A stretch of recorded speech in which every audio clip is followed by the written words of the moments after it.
Welcome to Defying Conventionalism with Tehdy B. Cosplay and Mera Rose.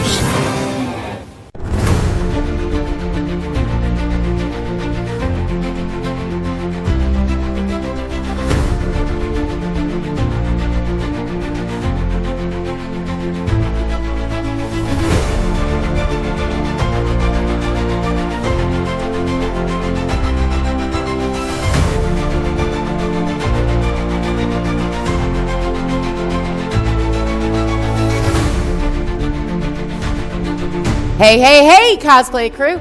Welcome to Defying Conventionalism, where the fandoms are fierce, the puns are extra, and the cosplay chaos never stops. I'm Mera, your pun-loving, cosplay-obsessed sci-fi aficionado.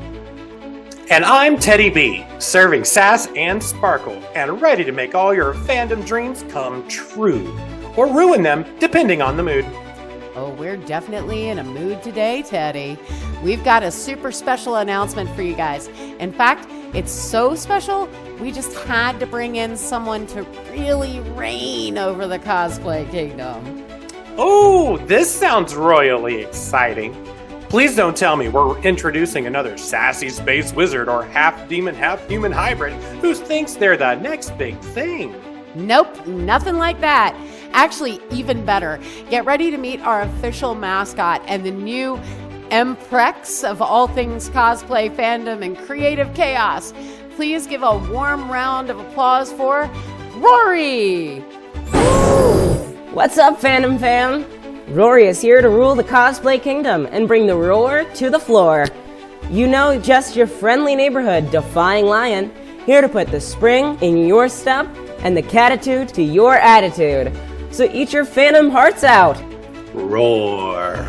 Look at that mane. It's like if Simba and Thor had a cosmic love child that just couldn't choose between space and fandoms. And honestly, I'm here for it. Oh, honey, now you've got my attention. Is this Pixar or is this Pixar on a budget? Either way, I love it. You've got that swagger and sass, the royal hair, and look at those lightning-quick sneakers. Talk about stepping into the spotlight, huh? You know it, darling. I've been roaring through conventions, fan gatherings, and cosplay meets for years. But it was time for me to bring the fierce back into the cosplay kingdom. I mean, we all know cosplay is life, right? But let's add a little extra to the mix. Exactly. And as much as we love to represent our fandoms, cosplay is really all about expression, right?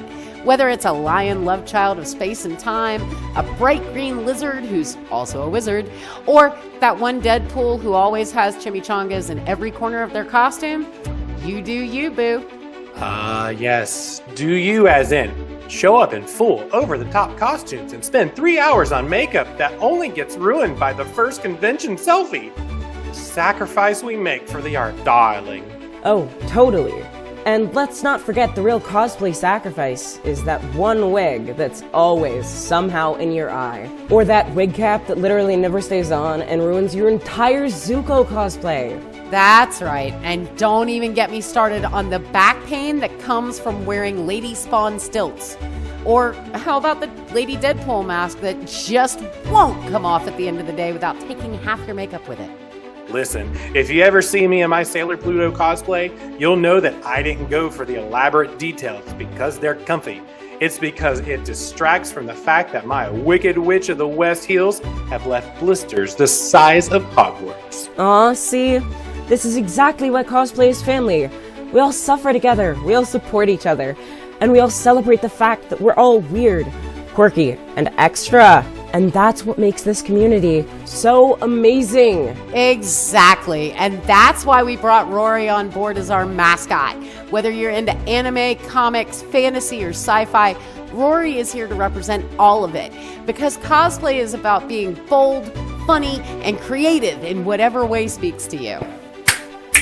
And don't forget fabulous. I mean, honey, I've seen some elaborate cosplays, but when it comes to fabulousness, I think Rory's looks could slay a Dragon Ball Z character and an Avenger at the same time.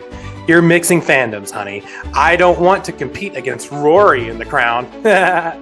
Yes! Mashup achievement unlocked. That's what I'm talking about. Now, let's be real. Cosplay isn't just about looking good. It's about feeling good, having fun, and celebrating the things we love. And if you've got puns, cosmic swag, and a lion mane as fabulous as mine, well, you're set for life. Fair and factual. And I'm pretty sure if we throw in some Walking Dead zombies into your cosplay crew, we'll have a cosmic lion Michonne on our hands. Honestly, I think Rory could snatch the throne of a Middle-earth Sailor Moon and even take down a few Sith Lords on the way. I've seen it all, and I'm here for it. That's right, darling. Whether it's dance battles with dancing Umbreon at a late-night rave, battling Darkseid while waiting in line for a panel, or just roaring through conventions, I've got the fandom spirit inside of me, and I'm ready to spread it to all of you. So whether you're capturing the super from your favorite comic book, screaming for your anime hero, or recreating that perfect cosplay, remember, cosplay is all about finding your inner kingdom and expressing what you love. So go ahead and rule it like Rory would. And always make sure your cosplay is as fabulous as your attitude, or else I'll come find you. Don't make me do it, darling. Stay fabulous, stay fierce, and keep cosplaying. Remember, if you see me at a con, don't forget to roar! I feel a Rafiki cosplay coming on. Welcome to Defying Conventionalism, Rory. Stay tuned because after the break from this Pride Rock, we'll be talking with authors D.R. Perry and Shami Stovall and cosplayers, the Dyslexic Cosplayer and Squeaker's Nuthouse Cosplay, about literary cosplays. And remember, cosplay is about you, your fandoms, and having a roaring good time. Don't forget the sparkle. Welcome back to Defying Conventionalism. Today's our episode on literary cosplay. We are joined by author D.R. Perry, author Shami Stovall, cosplayer the Dyslexic Cosplayer Cameron Woodruff, and cosplayer Squeaker's Nuthouse Cosplay Lacey Santos. This is one of the most fun episodes that Tehdy B and I have had a chance to record yet. So if you like what you see, like, subscribe, leave a comment. So, welcome back to another episode, and today we have 4 brand new amazing guests. Brian, I think this is going to be kind of a fun one because it's one of our favorite topics to discuss, right? Literary cosplay. I can't wait. So, with us today, we have 2 phenomenal authors and 2 phenomenal cosplayers. And so our first cosplayer is Squeaker's Nuthouse Cosplay, Lacey Santos. And then we also have Cameron Woodruff, who is the Dyslexic Cosplayer. And so they're going to be talking with us today about their journey into literary cosplay. And we brought with them some amazing author guests, and if you haven't checked them out yet, we're going to make sure you guys know where to find their work because you should read them. They write beautiful things. And so up first, of course, is Shami Stovall, and then we also have D.R. Perry with us. So welcome everybody to the show. And Thank you for having us on board. Thanks. And thanks for coming on. We're actually recording before Christmas, but this will air after Christmas. So we hope everybody had a great holiday. So I guess my first question is, this episode is primarily on taking characters from books and bringing them into the real world, into costumes, which is kind of an intimidating thing for a lot of cosplayers. I think you experienced this firsthand, right, Lacey? Yes and no. My niche kind of is literary cosplay. I tend to take characters in books that are kind of out of the box. Like I've done a lot of work from Tolkien. However, this was my first time working with a living author, which was a whole new level of anxiety. And you got to work with DR on the costume contest that can't be named at that amazing show in Atlanta. But, Dr. The character that she got to make is it's really kind of interesting. Can you explain to us a little bit about this character? So, the character that Lacey chose was the Goblin King, who's one of the fairy monarchs. And the monarchs are like, they're universe characters. I write several series in one world, and these are like cosmic being power level characters. So she chose one of those, and it was really just something I never would have expected to see anybody do. But Lacey is just, cosmic levels. Mm-hmm. It was appropriate. It was a very appropriate pick. But the Goblin King goes by many names. He has I think when I sent the information, like all the different text descriptions of his outfits to Lacey, at that point in time where I'd gotten to for published work, there were something where there are 10 different costumes that he wore, something close to that. Yeah. That's a lot. So That is a lot. yeah, so I described him. He kind of comes in and kind of drops hints at people or shows up and twists something, and he's a really kind of a tricky character. And I have his garment choices to kind of reflect that in the different scenes he's at. So when Lacey asked for all of this, I was like, I'm really sorry. Because everything is so different, all of these different things. And somehow she just, had this vision of something that she wanted to put together, the different elements to put together and to capture this character. And I got to see some progress along the way, and it was just really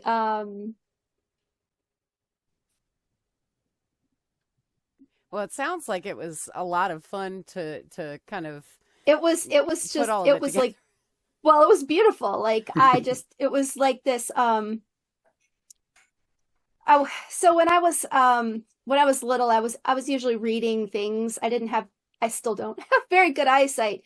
So I wasn't always a very visual person, but one of the things that always used to really kind of get me, that when I would see it, was stop motion photography. Oh yeah. So it was like that, except then when I came to Atlanta and met Lacey, I was just it was just amazing to meet her anyway. But then when she walked across that stage, I was crying. It was amazing. Anyway, I think I kind of just went on.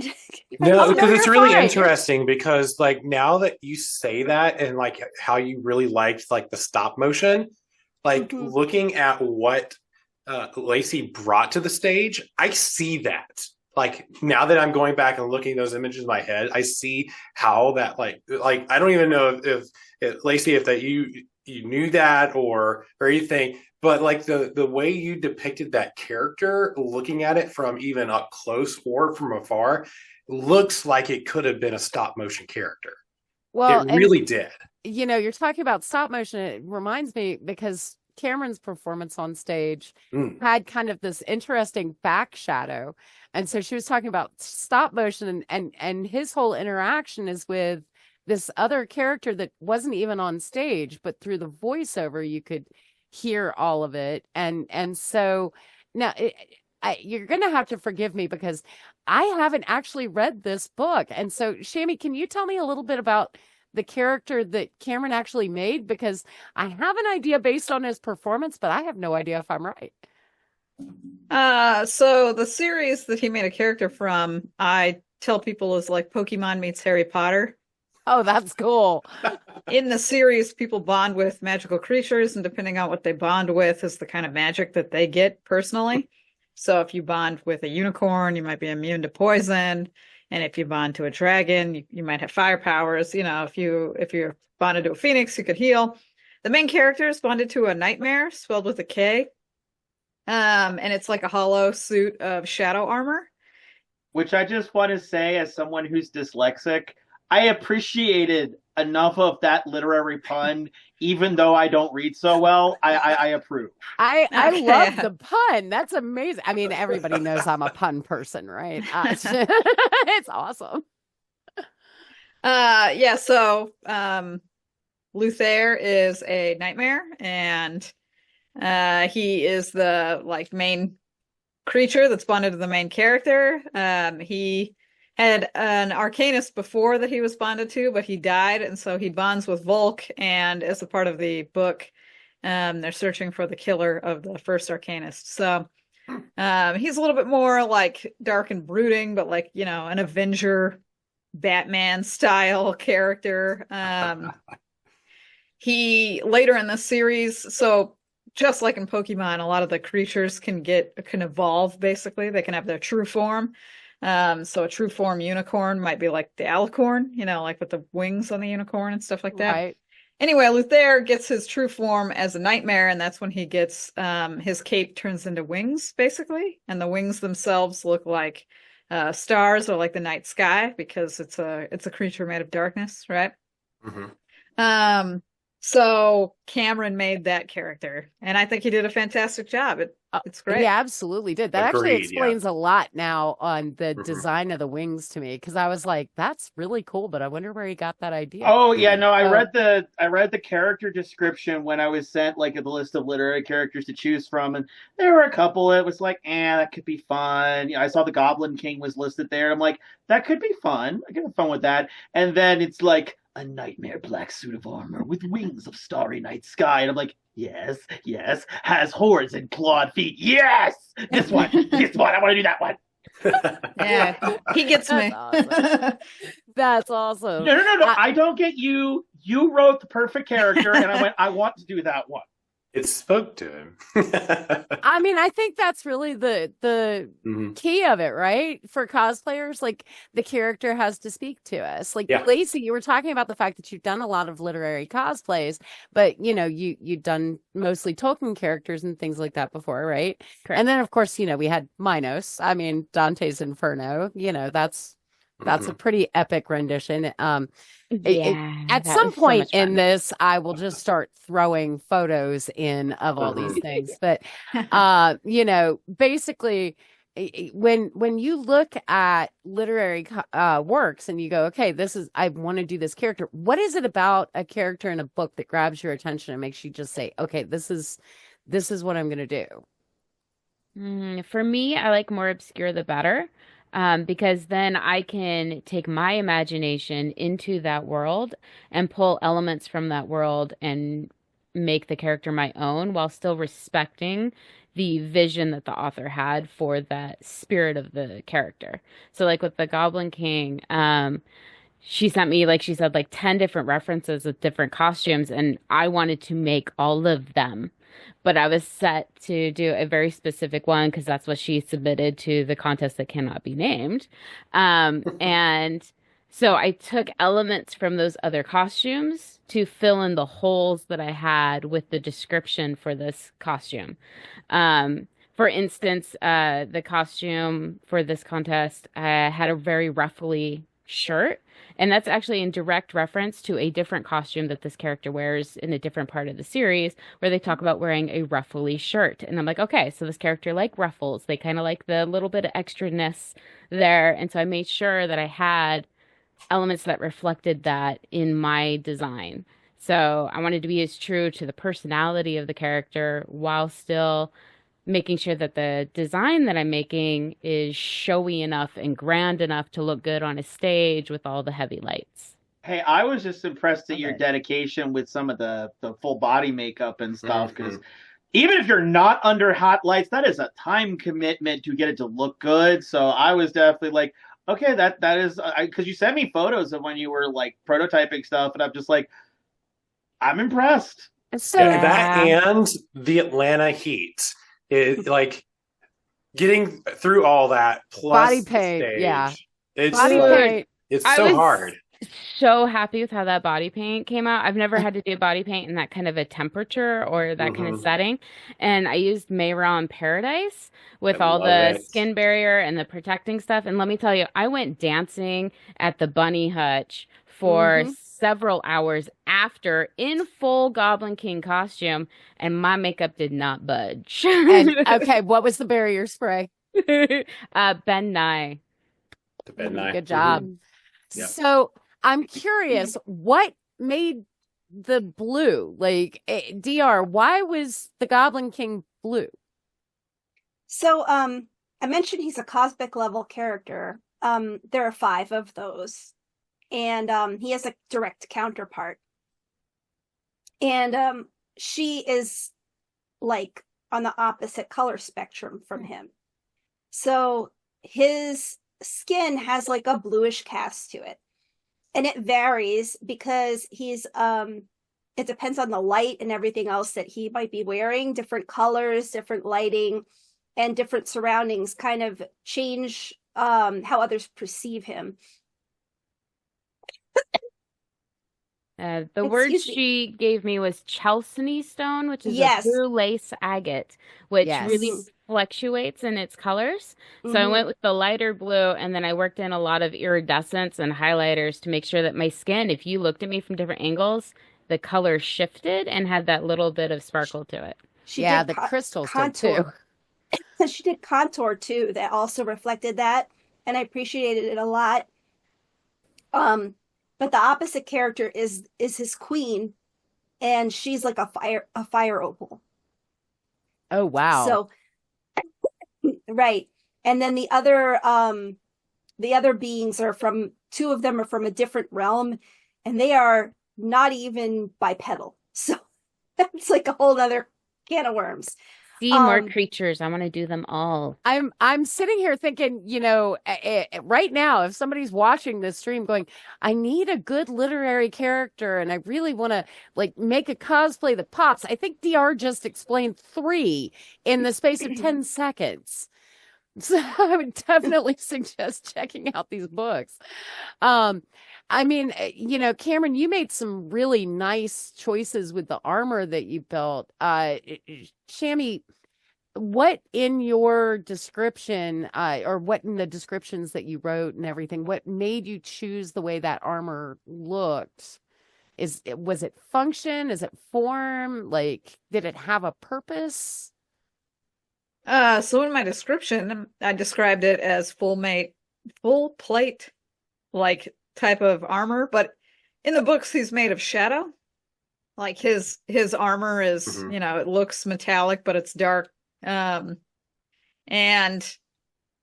it's supposed to cover the body completely. So Volk, the main character, can merge with his nightmare. Like his nightmare takes all the armor and goes over his body, and then they fight as one. So again, I think Cameron knocked it out of the park. It looked like plate armor. It covered him completely. I appreciate the compliment. I had so many ideas of how I wanted to try and do that. Like one of my original ideas was I love the idea of having parts of it that I could rotate so that I could have it shift around and have a different style on 2 sides. I never did quite get the shadow effect I wanted. Like I was realizing what I really needed to do is add like some bits of fabric that would flow around behind me. But I am glad that you liked it, and you were always very supportive whenever I was like, so here's what I got done so far, and you're always like, this looks great. I love it. Oh no, I thought it was phenomenal. I was actually very surprised it did not get an award. I also want to know, Jamie, if you have any creatures in your world that do like teleportation, because I need to merge with them. Oh yeah, for real life. The Rizzle, which is like a little ferret creature. I actually have a plushie because for the latest Kickstarter, the people you have ferrets in your world? They are teleporting magic ferrets. I need a teleporting magic ferret. I need these in my life. Yeah, I do. There are other creatures too, like the star tiger can teleport and stuff. So it really just depends on the type of creature that you get. Star tiger. Yeah. Gotcha. In a different one of my Kickstarters, I had a bestiary edition for the books where I have artwork and I detail all the magical powers you get for bonding with them and whatnot. So it's very much a, Pokemon inspired world. Mm-hmm. I think I'm going to have to make a magical teleporting ferret to go with Cameron's cosplay, and we'll have to take it to, the local convention that can be named Big Lake Comic Con. So, And I might have to make this Star Tiger just because it sounds awesome. hey, Yeah, you need to tell me about it so I can clap hard. yeah, then we just need to get Lacey up here from, her native stomping ground. Oh, believe me, I've got plots. I have a van ready to go. I have a whole kidnapping squad. We're ready whenever she gives the word. I just put my name on the list. You know where I am. Well, Mera, you can offer me a job at any time. That's true. I absolutely Oh, could. I'm sorry. I thought somebody got offered an opportunity to try out for Weta Workshop, or am I misremembering? Yeah, so, it's interesting how cosplay leads to other things, right? So, Lacey, you just had a pretty amazing experience based off of, a interaction at a convention. Can you tell us a little bit about that? So, I just went on an amazing vacation for my 20-year wedding anniversary. And while we were there, we went to the Weta Workshop Cave in Wellington. And I just so happened to walk out of the gift shop and meet Richard, who is the co-founder and creator of Weta Workshop. I showed him a picture of Minos from the contest that cannot be named. And he he told me to apply to be one of his designers. Obviously, it's not a guaranteed job, and it depends on openings and a whole list of other things. But yeah, it was just having him like my stuff from just a cosplay that I made was life-changing, I guess. Yeah. So cool. if anybody wants to support you, they need to clap their hands in belief so that you hopefully get the job. I'll do it all day long if I need to. I will say this, this is one of the reasons why Brian and I started this show is because, fandom is amazing. Conventions are awesome. Cosplay is, one of the best things in the world. And we have tons of amazing authors in the convention scene that just don't get enough cred. They don't get enough recognition. True. And especially when it comes to, cosplay community who's always looking for, the next character to put on a stage, right? Or even just to walk around a convention. If you've got the skills, you've got the talent, whether it be writing the book or making the costume, the convention community can really open up a lot of doors for you, and doing these things can really lead to some pretty amazing experiences. So, I'm curious, DR, what got you into being a writer? I mean, have you just always been a writer, or? Well, first of all, I loved books. And then I was like, wait a minute. That's people's job? And I was like, okay, I want to do that. And then I had like the usual, like, oh no, you really can't do that for a living. And almost nobody gets to do that for a living. And for a long time, I was doing other stuff.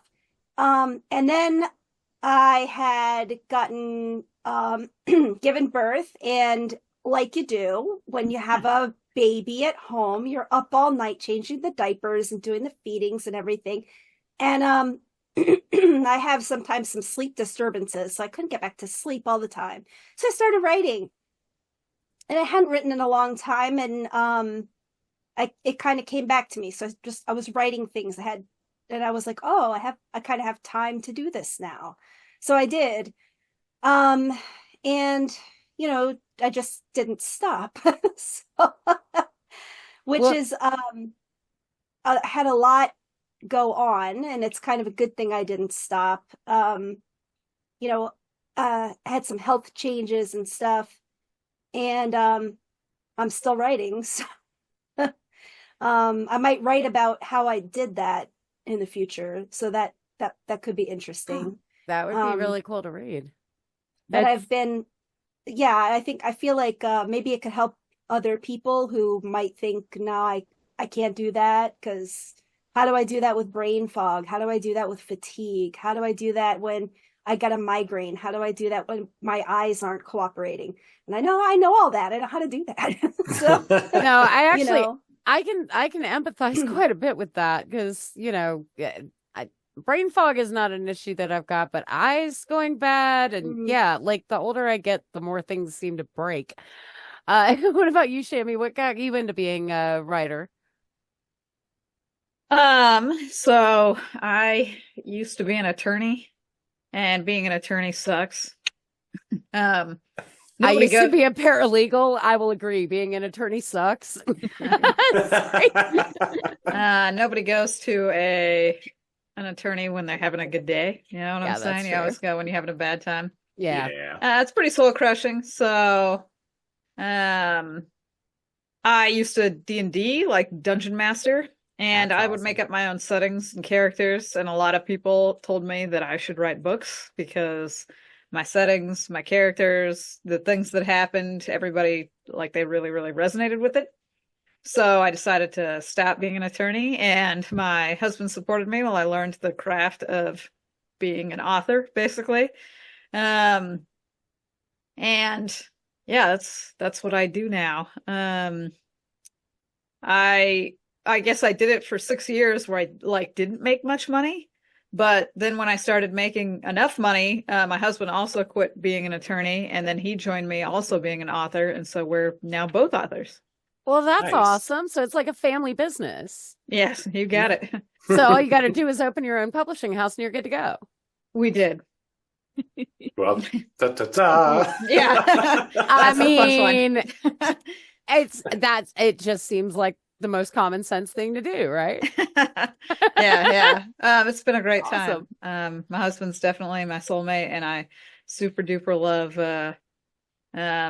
being an author. I am very lucky and very blessed.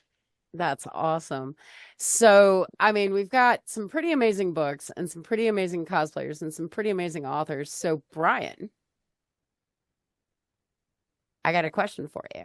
Okay, go for it. You want to do the if you could make this? If you could make this. The 5-question challenge. We're going to start with an author. And the question is, what character would you want made? What would be the description you would give? And then we're going to go to a cosplayer. It's going to be random. And the cosplayer is going to tell us how they would design it, what it would look like, and what they would do to make it. Are you ready? Can I phone a friend? I'm already on the call. I'm writing down these questions just so that I make sure I have them. Okay. Cameron, they're asking me these questions too. You can't ask me. I told you we're supposed to be in this together. No, You know real what? talk. We could do Real it as a talk. group cosplay. Well, no, real talk. I will definitely just take a moment to say I am so appreciative of Squeakers because while I was trying to do this last bout of the con that shall not be named, I was texting them probably at least twice a week, being like, I'm not going to get this done. I can't do this. Help. And she's like, it's okay. I can't get it done either. I'm just going to drop out and quit. Like, you can't quit because then I have to quit. I know. I got the messages from both of you. And Well, yeah. the really Yeah. fun part was I had been watching your, page, Cameron. I'd been sitting there going, where are the updates? Why am I not seeing updates?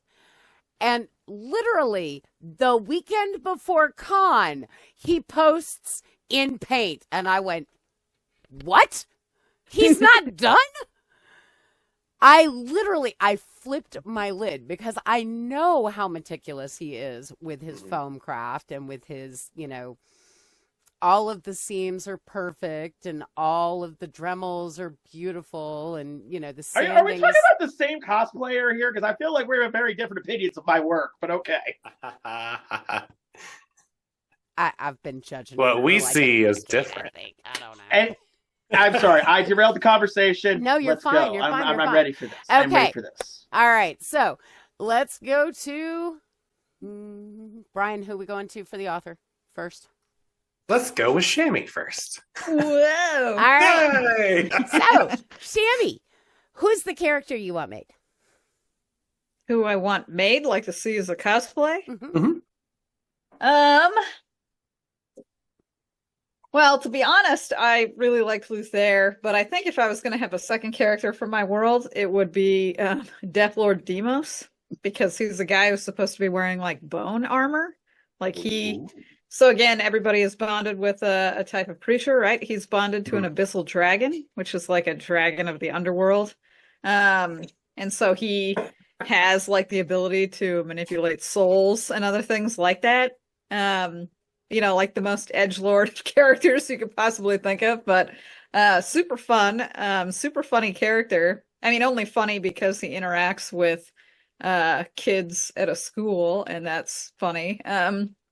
But he's very serious. He's very cool. I really like armor sets in general. So having a bone set that looks like it was bones taken from dragons or other really large creatures.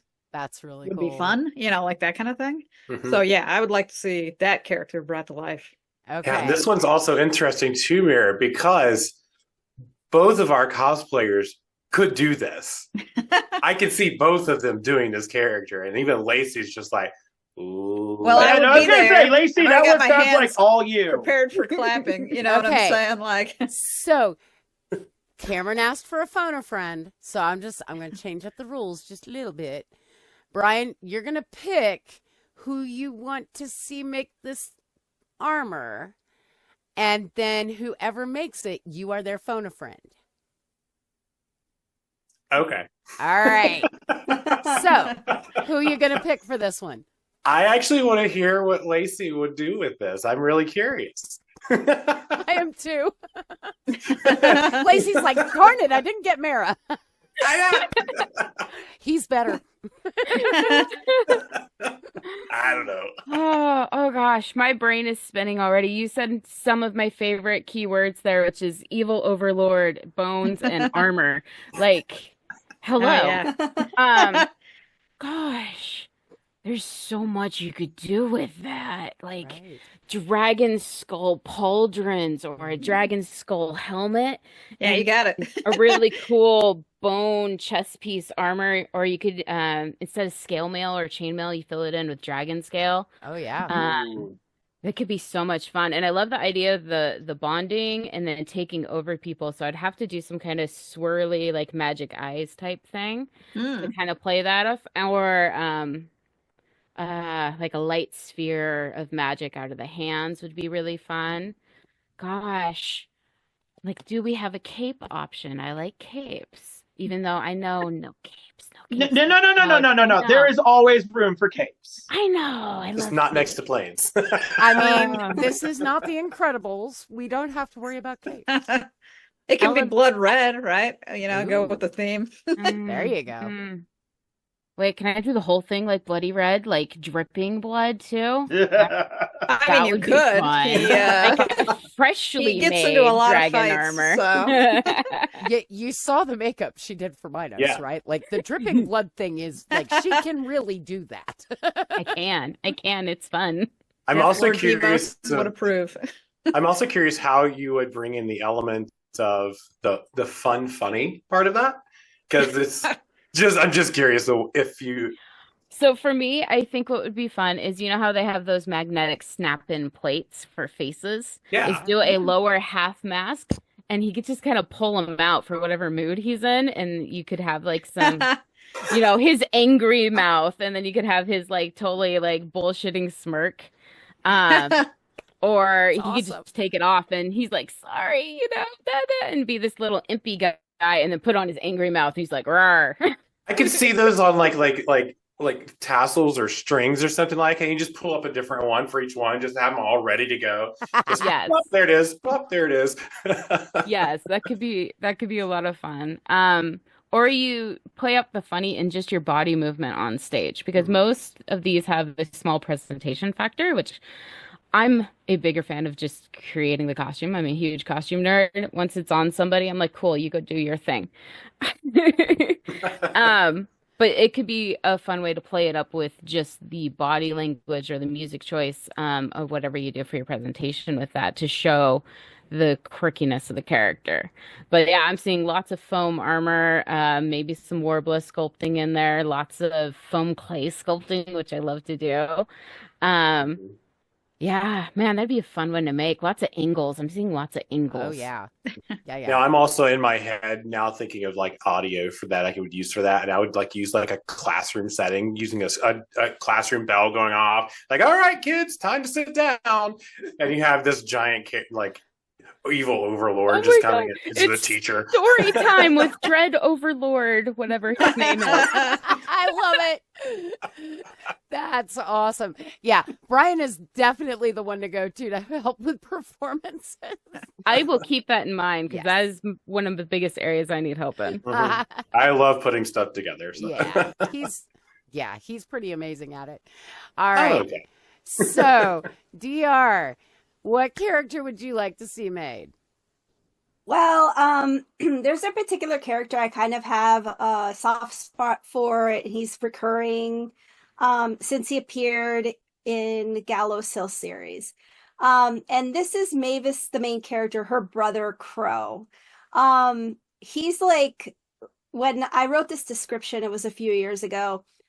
He's her college-age brother, tall, athletic, and pale with wavy black hair. He wears the indigo piratical uniform of the Goblin King's fleet, which has been altered to accommodate the prosthetic replacing his right arm. He also has the ability to use his wings while in human form, and he is a crow shifter. They are black with dark brown accents. Okay, Cameron, now this one's fun. Yes, it is a very that I can already see being a fun challenge, especially since I don't do fabric. I have long held I am a great foam smith, but when I get to a sewing machine, it just screams at me in pain. Mine does too from time to time still. Oh my goodness. I've killed more sewing machines than I've actually made sing, so singer is not a description for me. Well, it's the one lesson I learned the hard way. I made this gorgeous leather cape for my Chaos Warrior costume that I had done like yonks ago. Yeah, I remember that one. Except when I started, it had the stitch length. And I'm like, well, I need really fine stitching to make sure it doesn't fall apart. So I set it to 0. I did not know you don't set that setting to 0 unless you're like finishing the end of a stitch or like doing buttons. So I used an entire spool of thread for maybe like 4 or 5 feet worth of sewing. I showed it to a professional seamstress friend of mine, Kate from Wickedly Stitched by Kate. Yep. And she's just like, please promise me you're going to cover this up. Yep. So that nobody sees it. Yeah. Because it hurts to look at. It does. So I would probably have to start just speed running tutorials on, okay, how do you do an inseam? How do you do this stitch? Finding patterns. But, I would probably have lots of fun picking out the colors and fabrics.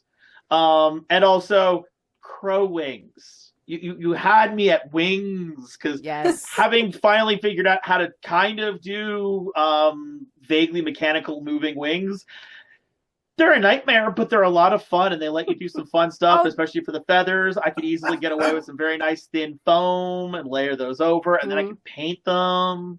See, I'm going to say, this is pun intended. Ha. This is where you actually like use the phone a friend and you go, hey, Mera, how do I make these wings move really well? Linear actuators. I've got and an Arduino controller. Yeah, I actually meant that's basically what I did for the wings I did for Luther. That was the first time I'd ever made mechanical moving wings because I wanted to try and do something, really out of my depth to show off for the judges, and that was terrifying because I showed up for the judges to show them off, and I had only managed to get them to successfully work one time before then. So I spent all of prejudging and the show going, please don't let anything go wrong. Please don't let anything go wrong. Please don't let anything go wrong. And fortunately, it worked out pretty well, although I did get like hung up.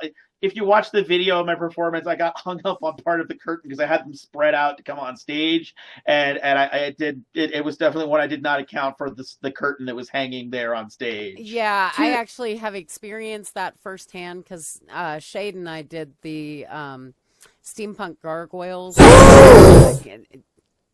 The convention. For the amazing Atlanta convention. Masquerade back about a decade ago, and we did wings that had PVC pipe frame, and of course at the time we weren't using linear actuators. We did the foot trigger system with the wires, and so as Shade was coming up onto the ramp, because of course his was a 14-foot wingspan, mine was a 12-foot wingspan. Mine were closed and were fine. Shade's started to come open as he turned sideways to come up the ramp, and it got caught on the drape. And one of the guys that was a stagehand grabbed the wing to pull it down to move it around the drape and locked it into the position where it was open. So we spent the entirety of the performance on stage with his wings open, half over top of his head, because he pulled it forward out of alignment to get it around the curtain, and overshadowing me, so it looked like he was about to eat me. It was great. I hear you about the chant, nothing go wrong, nothing go wrong. I think all of us say that before a competition. Always. Yeah. And on stage and after. Yeah, my well, biggest... at least in theory, you got it done. At least in theory, it never quite works out that way. In theory, you get done like a week before the convention, then you have a chance to like maybe wear it out a couple times, make sure that everything works right, everything moves right. It never happens, but that's what we all wish would happen. I mean, I think the first time I put my entire costume on for Pluto was right before I walked out. Like I went down there. I mean, the Effie was done 10 minutes before we walked out. That's accurate. We were doing it during tech rehearsal. We were completing that. I will admit, when I did Luther, I was like working. I literally worked up until the minute I had to leave to go to the convention. Threw it in the trunk. Threw it in the car. Drove couple hours to my friend who was going with me as my handler, and when I got there, I had this horrible realization that I had forgotten the sword that I had made for the costume, and so I had to like text my parental units who were still in town of like, help, please help. Oh my god. And I to my dear mother's credit, she was sick as a dog, but she's like, the Viper is flown from the seated position, referencing Battlestar Galactica. Right. So she drove halfway. I drove halfway. She handed it off to me, and I was able to get it there on time. But yeah, that was definitely one of those. I was panicking trying to get everything done. I forgot to pack everything.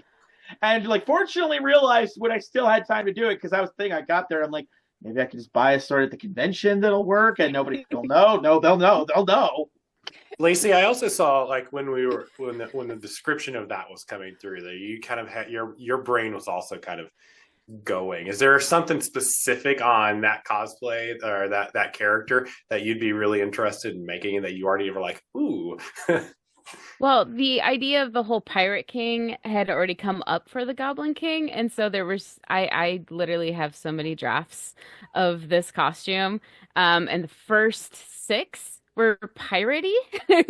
So I was kind of into that, but I want to know more about the arm, because that could really change how you view the entire costume for this. And I will admit, I thought I caught that there was like some kind of funky arm there, but I wasn't quite sure and did not want to look a fool. Arm prosthetic. Can you explain it a little bit more?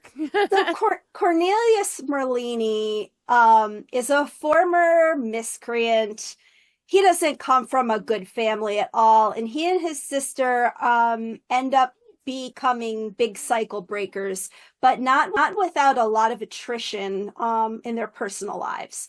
And Crow kind of sacrifices the most. When a giant dragon flies down, trying to murder his sister and her sister's best friend. Crow does the, sensible big brother thing, flies up there and punches that dragon in the eye. Well, what happens when you get something in your eye, folks? You blink. What do you think happens when a dragon blinks and your arm is in their eye? You lose it. Okay.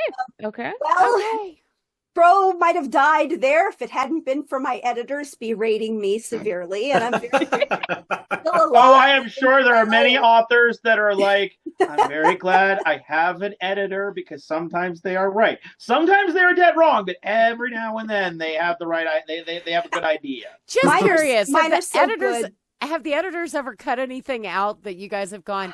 But a cosplayer might have made that. I really don't have that problem because when an editor tells me to cut something out and I love it, I don't throw it out. I keep it. I have a whole file full of all these little descriptions and darlings and things.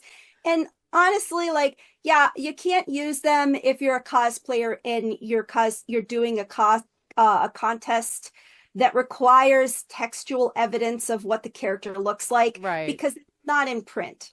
So I can't give things that won't be published, before a contest takes place, and I can't take things that will never be published to give. But it does help me inform later descriptions of the character. It helps me get people the spirit of a character, and it helps me feel a little better about having to cut things. It saves my sanity a bit. So Crow does not have a right arm that is flesh anymore. But because the revealed world is a magical world and magic is not secret and it's part of society and it's been integrated with the practice of medicine over a span of several decades now at this point in my story, medical doctors and magical practitioners have come together to try to craft him a working prosthetic arm. And that's a process in and of itself because this is a strange and unusual injury.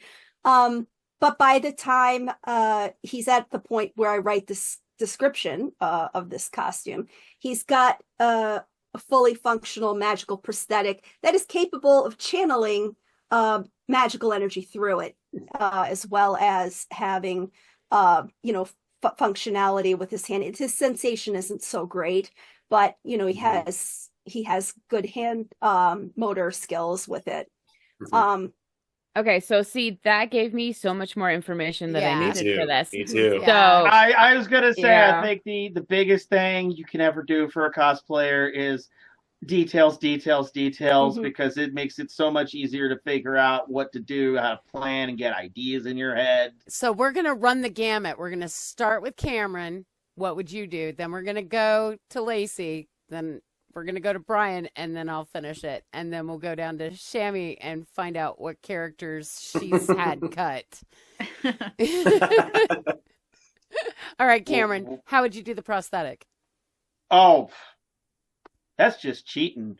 I'm a foamsmith, so of course I'd probably start off by step one: wrap your arm in cellophane or clear tape. Then you do what do you call it? Painter's tape or something similar over top of that. Then you can cut that off, and that makes great foam templates for making sure it fits your body. Yeah. And then after that, I'd probably template something out of foam that generally fits, and then after that add lots of little gribbly bits and detaily bits to help make it look however I'm going for. If you're doing like plants, probably lots of like root and bark textures, so you're doing more mechanical. There's a whole lot of fun things that you can do that way. Honestly, one of my favorite little tricks that I love is you get car air scent fresheners and just don't remove the thing that, because they have colored liquid inside that's hermetically sealed. So it's a great way to do like a liquid filled container that you can just slap on a costume piece. You don't have to make anything. You just got to paint it and slap it on there.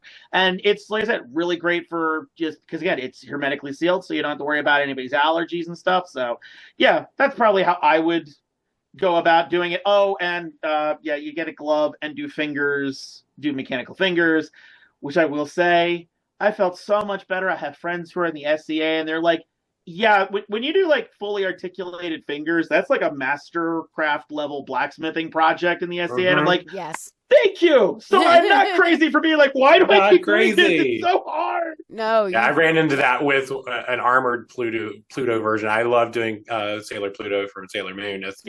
For cosplays, and I had a fully articulated thing, like all of them for that, and it was interesting to put together. It's so much work and so hard because especially doing the foam, it doesn't stick to fabric well, and so there's a whole lot of nonsense there. But E6000 and shoe goo, if you ever have to stick foam to something fabricy, that is your friend. Oh no, like no, you do a thin layer of foam, sew it onto the fabric, and then you glue the next piece of fabric onto that, foam onto that, and that's how you make it cement. It will not It move. will not go nowhere. Sandwich it. I hadn't even thought of that. That's not a bad idea. Yep. Always Plus that- sandwich it. Okay, so what about you, Lacey? What would you do? Well, for the prosthetic arm, I specialize more in high fantasy or horror. There's pretty much no in between. So I would go high fantasy with this. So I would make a glove. I would sew a glove that goes all the way up. And then I would use my special effects skills, and I would make feathers, either a little bit out of latex or silicone, or I would do some out of foam and some actual feathers too. I'm not sure. It depends on how the rest of the costume is going. And then I would make sure that I also have some fun spirals in either a purple or a blue color to kind of go with the Goblin King's magic and the magic of the era. That kind of swirl up into it to give it that otherworldly magic look. And then if I was feeling really cheeky, I'd try to get some lights up in there. But I'm not as strong in lights. I'm still working on it. All right, Brian. Yeah, Lacey, you're kind of still in my thunder here because I kind of was looking at it this kind of the same way in a way because I was thinking, having like a partial wing coming off, maybe just like the front part. So you like have the arm down here being partial wing, and then obviously some kind of glove. I was also thinking the articulated hands for that, because you said you like to punch things as well. So you get that in there. But I was really thinking about more using like some thermoplastics and stuff and lights. I like the ideas of lights and LEDs and using trying to find the exact one, the Warblers. I can't think of it right now, but it's the very thin, clear Warbler. That's called clear Warbler. Yeah, it's called clear. There, look at that. I hit it right off the bat. Yeah, see, now you're just stealing my thunder. My idea is to do like some tubing, some clear tubing, run LEDs through that, so it's like going up the arm like a couple of different places, and having that clear plastic in different colors, like some purples, blues, and other different colors, and like that coming off where it looks like flame almost. Mm-hmm. And the LEDs going through it, so it would like travel through all of that at one time. So ideas. Okay, so basically jumping off of both of these, because I had a similar idea. Cosplayers, man, we all share the same wavelengths in the brain. I was actually thinking what I would do is similar to Cameron. I would make a mold of my arm by, taking cellophane and wrapping it and creating that wonderful, duct tape cellophane combo, fill it up with plaster so that I had a full all the way to probably around here. And I would use my right arm because I actually have a finger that could stand a prosthetic. I love anything that involves me putting a costume on Frankenfinger. And so I'd make the mold, and then I would start with wrapping the mold with all of the stuff that I want inside of the prosthetic. So I also love to use LED lights and Arduino controllers and all kinds of fun, crazy stuff that makes things look a little more technical, but since we're talking about a galactic creature, I kind of like the idea of using low LED twinkle lights and putting those in probably the ultra bright white, because I think what I would end up doing is creating an arm cuff here to make it look as though the prosthetic was attached to my actual arm, and then put the arm cuff at the end of the arm barrier, bring the clear warbler up over top of those lights, heat form it so that it looks like an actual prosthetic. I would probably do a joint here. I love the kitty. I would probably do the joint here at the elbow and hide the Arduino controller in the kind of armored looking joint, so that way all of my light rigging and everything was hidden. And then do a wash of, I really don't like the idea of using acrylic because it's going to be on skin, so I don't want the acrylic to rub it and make it break down. So I think I'm going to actually probably go with an alcohol base airbrush. But no, actually no, I really don't want to do that. I'm going to use oil. I'm going to use an oil paint. So I would use an oil paint, come up with a translucent mix that got the blue, purple, some black in there, a little bit of cosmic, and then I would go in and dot it with the basically like a little scraper knife, and I would just cut sections away so that it looks like stars and quasars and things. And then when you push the lights up underneath with the twinkle effect, it should shine through and make it look like it's actually cosmic. And that's probably, I think that would probably be the See, best. I have the ideas in my head. Mera knows how to execute them. Exactly. I mean, That's why we're friends. they called me the thermoplastic queen for a decade for a good reason, I guess.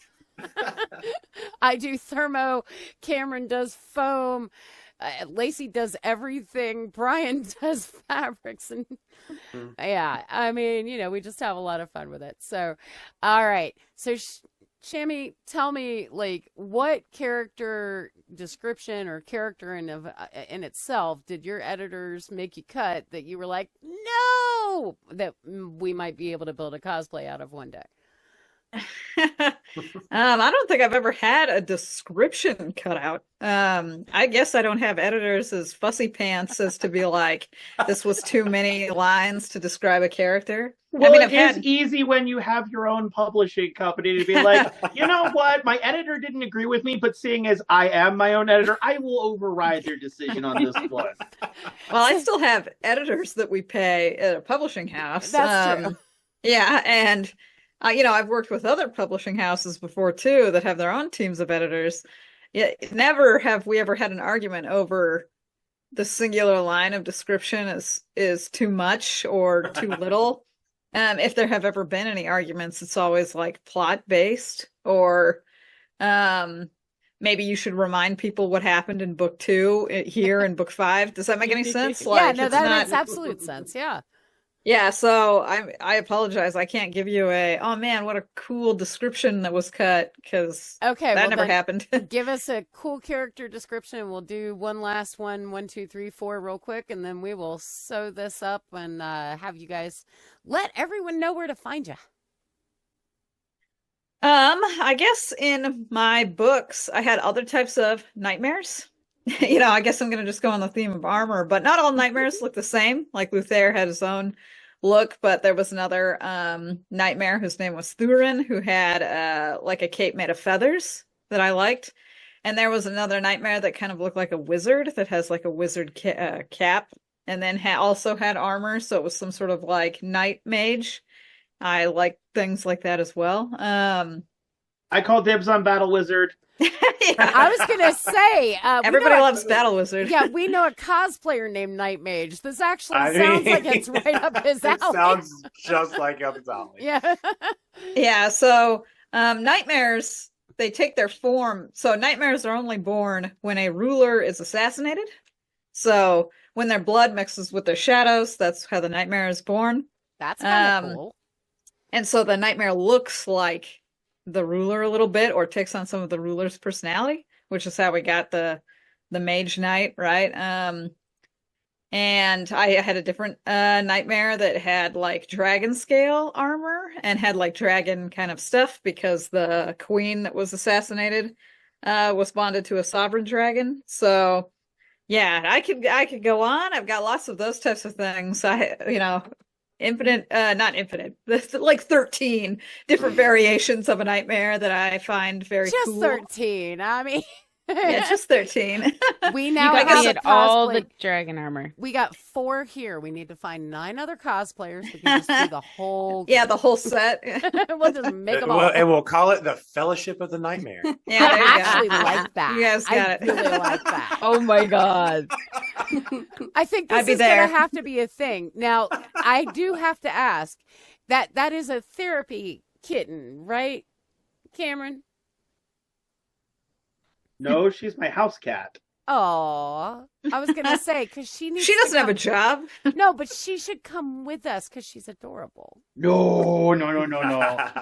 This is my cat. Her name is Mad Eye Moody. She's at least 10 years old, because that's when I got her from the Humane Society, and she is very comfortably settled into. I'm a little old lady that doesn't like to run around very much. Oh, Aw. I love tuxedos. I have a couple somewhere. Well, she's very sweet. Part of the reason I got her is she had, when I first, when I needed a new cat, and I went and they had 2 for me to choose from. And one looked like he just came right off like a cat food box. And then I saw this little lady, and she had a really weepy eye, Aw. and her fur had a couple of mats in it. She's always been very, very tubby. And I'm just like, don't take this one home. She's probably never going to find a home. I found out later they had brought her to see a couple of people. No one had come back for her in like a month and a half of them showing it off. So Aw. I was reminded very much of a great series stolen from us far too soon, Adult Wednesday Addams, they used to have on YouTube. Yes. There's a great line in there of, you should always rescue an animal that was about to be put to sleep. They'll respect you more knowing that you're the one thing that kept them from death. And it's like, well, that wasn't quite what I had to worry about with this one, but I'm like, I feel like you would appreciate a good home, but she's been a good cat to me ever since. See, now Cameron has to do a Wednesday Addams cosplay shoot with his cat. I I'm am just cool saying. with this. I am cool with this. An armored Awesome. Wednesday Addams. I love it. All right. I mean, I could have fun with that. Anyway. So, how are we building this one, Cameron? You actually got a couple of options, because I was going to say, like I said, Battle Wizard. How can I not go with Battle Wizard? You got to go. Honestly, With probably I'd end up doing most of what I did last time of, different pieces of armor. If I wanted to get funky with it this time, I would definitely try and incorporate more like flowing fabric into the design, so it has that Made of Shadows aesthetic. The hat would be fun. The hat would be fun. Mhm. Also, you can put the probably cat just- inside the hat. Nah. But I would do, probably the one thing I would also try and make sure to do, I did once before, it never quite worked out, but I think I could make it work, is get some of those USB lights that go around your TV. Yeah. So get some of that, and what's it called? Silicone for like plumbing, Yes. and just coat it in that, break it up, fluff it up so it has some texture to it. And then, just wrap that around one of the arms so it looks like crackling energy or magic or something. I think That that would could be definitely cool. be a lot of fun. Yeah, that would be very cool. All right, Brian, what would you do? I Make think Lacey wait this time. I know, right? So like my brain's already going. We've talked about how all like Pokemon merging and all this other stuff, Yeah. and I'm going with Battle Mage. I'm thinking Yu-Gi-Oh. We're going dark magician girl with the hat, that metal foam look. But I did this really cool technique that I would love to work on something else with my armored Sailor Pluto that I did, where I made a foam bow, and it looked Yes. like fabric. I would love to do something not specifically a bow, but more like some of the shoulder piece that you see with mages wear, but make that out of foam, but make it have the ripples and the layers to where it look like fabric. I like that. that technique that you did with because he's talking about the front bow on the Sailor Moon costume. And the back one. Oh, The and back the one was back- the oh, really I- big one. No, both not I think that. Lacey and I are Thinking, both like, going. but- archery bow. And I'm like, how did you make that no, look like no, fabric? no. Like No, Like bow. bow. He's talking about the bow on the front and on the back was made out of foam, and it was stunning. I mean, it was freaking amazing. It looked just like fabric. Have you ever seen a cake with fondant where the fondant makes it look like there's just fabric on the cake? Yeah, I do cake decorating too. Well, that's what his bows reminded me of. I was like, that is so perfect. It could be freaking fondant, Anyway, but as far as what I would probably do, I love doing crazy witchy things. And so I would probably go for I'd go for a gender bend because, that's got to be a thing. I would do an armored corset, sweetheart, with the drop. And I would do a battle kilt under it, out of leather and foam because I hate working with metal. But I would, because I chainmail like a crazy person, do the 4-in-1 chainmail ring skirt up underneath that, and then the pauldrons, probably with chainmail pauldrons, especially because you've got the shadow aspects to it. You're talking about attaching fabric. Chainmail is a really, really good way to do that because you can, basically put the rings through the fabric. You can make little eyelets in the fabric and then use the rings to attach that so that it becomes kind of a shadow cloak off of the pauldrons. And, add my crazy, knee-high boots with all of the foam armor attachments. Probably do some form of insanity with thermoplastic for some form of staff that lights up and changes colors and looks funky like it could cast spells. And then the hat, I don't know. I love Radagast. So I'm kind of sitting here going, I could do a Radagast like style hat that instead of the browns and greens, do it in all the like dead wood. like like I just walked out of a dark forest. So that's my idea. All right, what about you, Lacey? For me, mine was already kind of a mixture of Brian and yours. I was going to do a gender bend as well, but she mentioned celestial, so I'd probably do some kind of mix of like the galaxy fabric underneath the wide brim witch hat that lights up and does all the twinkle lights. Yeah. And then also have that in a staff as well. But I also like a little bit dark, so I kind of like the idea of like having like twisted souls or faces kind of coming out of the staff. Yeah. And then doing, a battle corset, definitely with a double slit skirt. So that way she's got good movement and can run, but still have her shin and thigh armor, or maybe just shin and knee armor. I was thinking shin. I don't think I want to put knee armor on her simply because of the fact that, she's a witch. She should be able to cast a protection spell for some of that armor.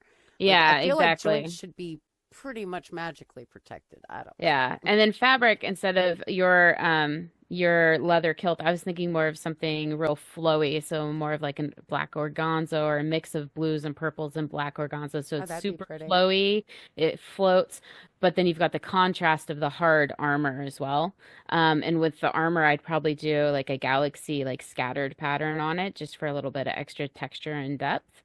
But I do like the chainmail idea too, so I'd probably put some scale mail like shoulders, but have it be really pretty and sexy at the same time. Yeah, my only fear with chainmail is the amount of jingle, jingle, jingle, jingle, jingle. I have way too many neurodivergent issues in my little brain. See, it's comforting to me. The weight of scale mail is so comforting to me, and I love the jingle jingles. But also, if she's a battle mage, she could easily cast a silent spell on herself and be cool. Yeah, I actually have a trick for hiding fishing weights inside of costume pieces so that I have the extra weight that I need. It, it's really funny. For those who are not neurodivergent who are listening at this point, they're going, wait, why would she add fishing weights into a piece to make it feel heavier? Neurodivergent people sometimes have trouble with sensory issues where, especially if a body part doesn't have enough weight on it from clothing or from blankets or whatever, it just doesn't feel right. It's unsettling. You can't regulate. And so one of the things that I do is I add fishing weights into pieces so that it carries enough weight that I can wear less clothing without feeling like I'm wearing less clothing. I also put thermoplastic panels into every corset that I make because I like the rigidity against my my chest. I need to steal that. That's cool. I will send you my pattern. Please. That's awesome. So we have a interesting world of cosplay and fandom that all intersects, and so the neurodivergent community is always kind of the interesting in between, where it's like, here's all the cool stuff, and at the same time, here's all the crazy stuff we do. I know Cameron gets it. Oh, we lost his mic. I do? Yeah. Okay. Believe me, I'm always trying to make my costumes as light, as comfortable as possible. Oh, no, I'm talking about the fact that we all have our processes. Yeah. The neurodivergent community has processes. I will tell you exactly what my process is. Procrastinate for about a month, get to a deadline where I can't overcome it, start panic building, and hope that it all comes together at the last minute. That is the extent of my process. That's actually a defined neurodivergent process in and of itself. That was me awesome. This year in September for that amazing con in Atlanta, when I was working on Adam and had like 2 weeks to throw it together. Yeah. Just because I felt like making it at the last second and redoing it. I was channeling both of you because I spent all that time making this amazing Effie trinket that I then forgot at my house, including the shoes. I'm also curious to hear what Dr. Perry would like to have done, because we've spent so much time talking about other stuff, and I'm just very curious what they would want somebody to make if they could pick another costume to have made. Sure. Oh, I thought I already told you all about that one. So we're doing a second round. We're going around a second time. Second round. Yes. Oh my goodness. Okay. So I made and I know this is not a cosplay, but I did the dating game at the con in Atlanta. And I don't know anything about that panel. Nothing. I know you weren't there. It was General Leia. Anyway, she's pretty awesome though. She's great. Anyhow, at that I write YA, and it's clean in those terms. So, and it's not typically very romantic. So I had to have a character for the dating game that also I, as an asexual person, would feel comfortable portraying up there in a dating game. So I was like, oh, I know. So I made a puppet of my celestial Ari. And Ari is made out of 4 rings and 4 wings and 4 eyes. And of course, since it was the convention in Atlanta, I used googly eyes. Of course. Because, yeah. It was actually a really cool prop. It was fun. And I was holding it up and I was like talking, in this silly voice, and it was fun. It was pretty fun.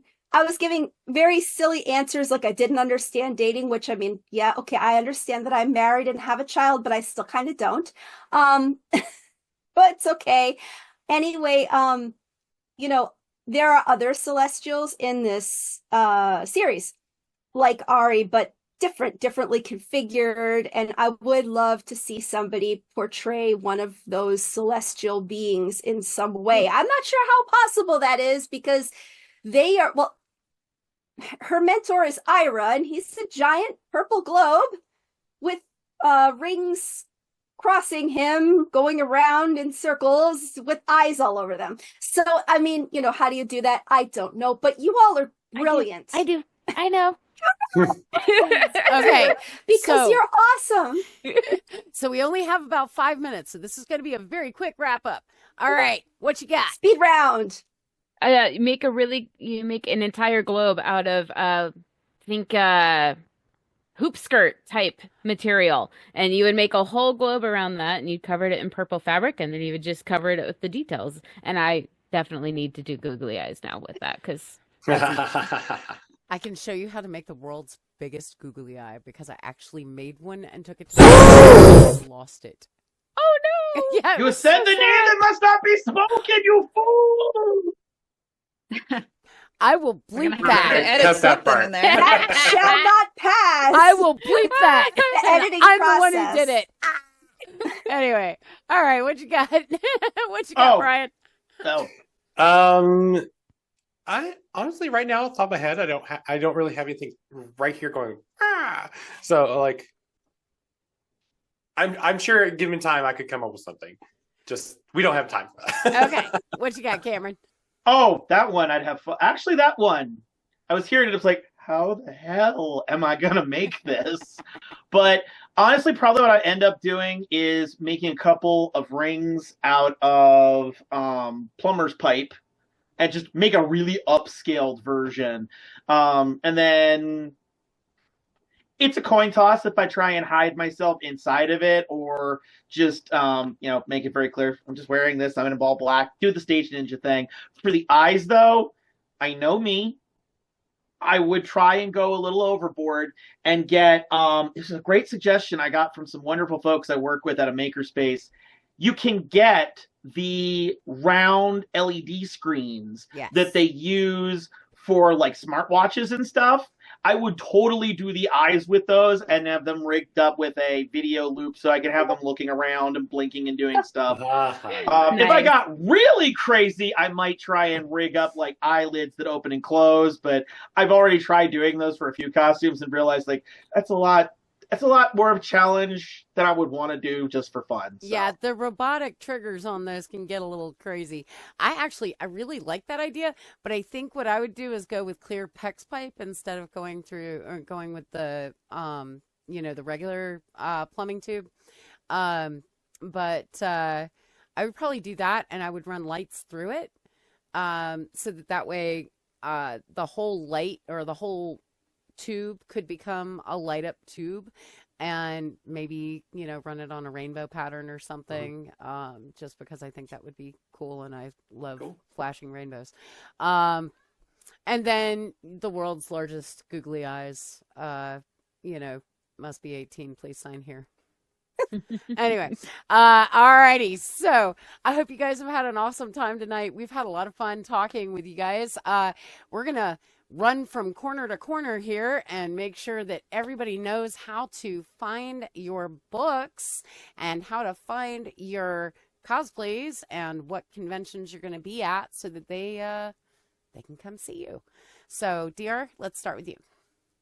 Okay, so I will be returning to the convention in Atlanta. I just found out the other day.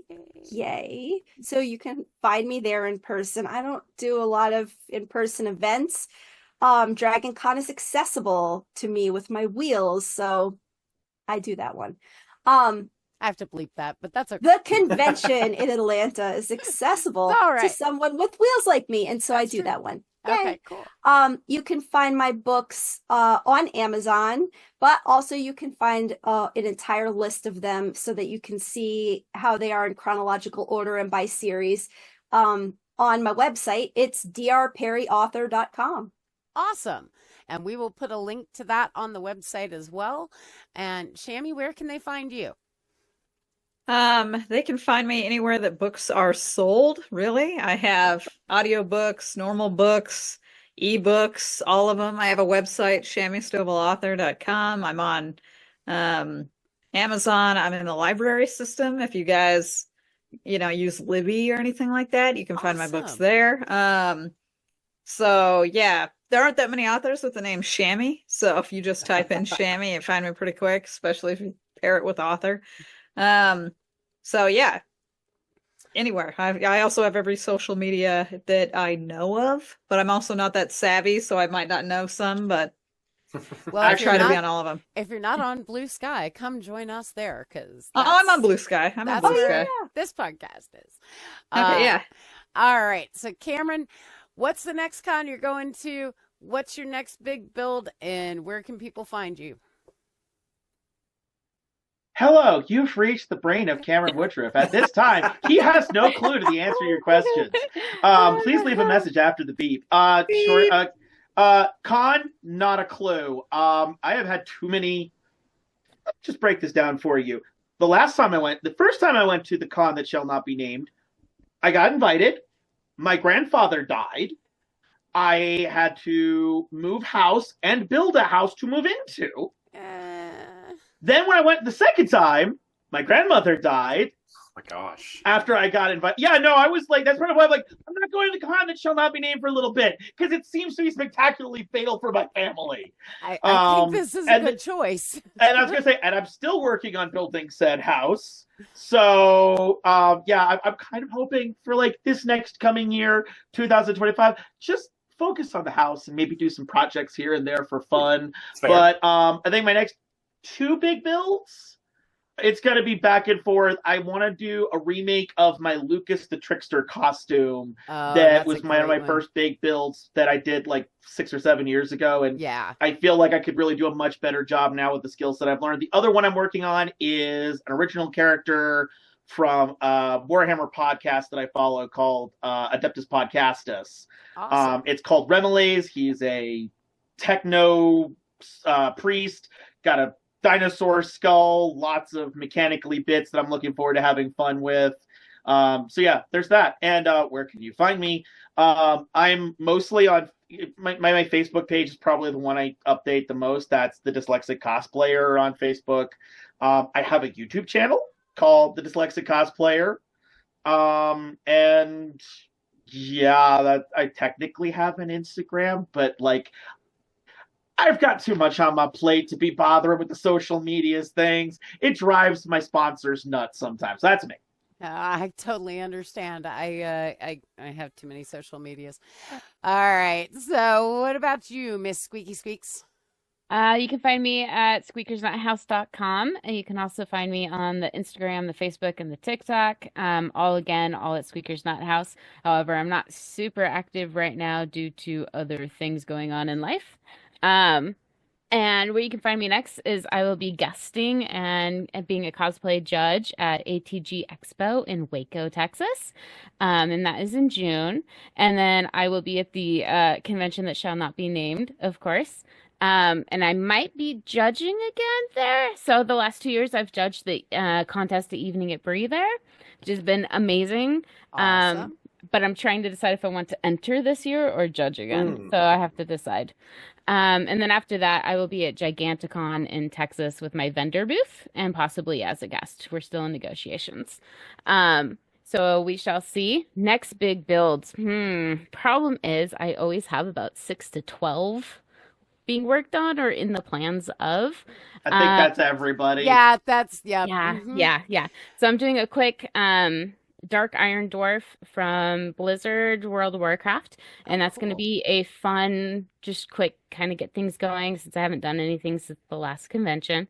And then next big one is I'm doing a Plague Sister from Warhammer with Mr. Cameron down there, because I want to do something really gross and gunky, but also awesome. a big armor because I haven't done one yet that's really big. So I'm hoping to get super gross and disgusting with that, with lots of eyeballs and boils and tongues and teeth, and it's going to be fun.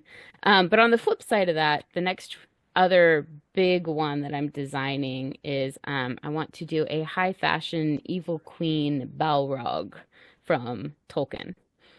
So we'll see. I'm still in the design process of that one, so we'll see how it comes. I'm looking forward to that one because I saw your Tower of Barad-dûr and I'm just like, that's adorable. I love it so much.